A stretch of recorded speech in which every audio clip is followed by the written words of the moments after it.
Merchant Center now runs a shopper facing badge called Deal Ends, the kind that reads 3 days left or 5 hours left on a product listing. Shows up globally, except in the EEA, Switzerland, and the UK. The badge counts down from one field called sale price effective date, and that field has sat there for years as something merchants were always free to leave blank. Getting the badge to appear at all takes real qualification.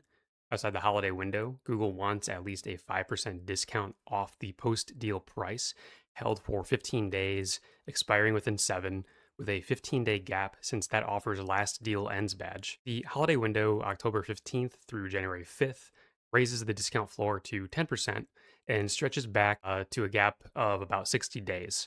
So none of that generates the badge itself. Google builds it from promotions and sale price submissions. Sale price effective date does one job on top. It decides when the countdown stops, gate on the clock, not a second input helping to build it. The obvious instinct is to add validFrom and validThrough to your page's product schema. The same pair the July piece on Google's merchant listing schema update walked through for sale duration, but it will not touch this badge. Deal ends is generated entirely from the feed, and Google never reads the live page to check it. This is the actual gap, and it's the most defensible finding in the piece.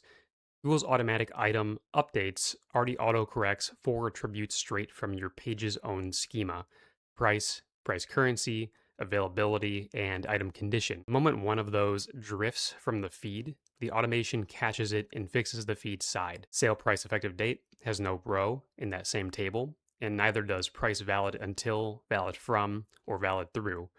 There's no schema org field for Google to check this attribute against, even if it wanted to. So that's the mechanical reason the schema fix on the last slide never had a chance. I ran a small check while writing this: 3 on sale product pages on 1 retail host, checked on August 7th. 0 of the 3 carried price valid until, valid from, or valid through anywhere in their markup. That is the single host anecdote, not a measured rate, and I am reporting it as just that.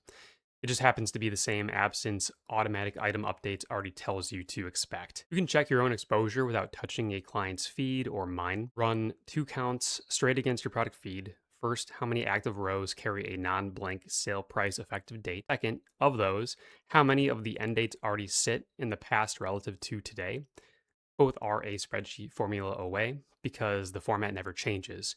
A start date and an end date separated by a slash in ISO 8601. In feed audit work I have done, this attribute is consistently one of the least populated optional fields, a practitioner observation and not necessarily a measurement. So track sale price effective date with the same discipline you already give price, because a shopper now sees this field's value fire on the page every time that badge shows up, and no page side schema fix reaches it. The full piece with the automation gap table and both counts spelled out is on my website. But tell me what you found when you ran the 2 counts against your own feed. See you in the next video.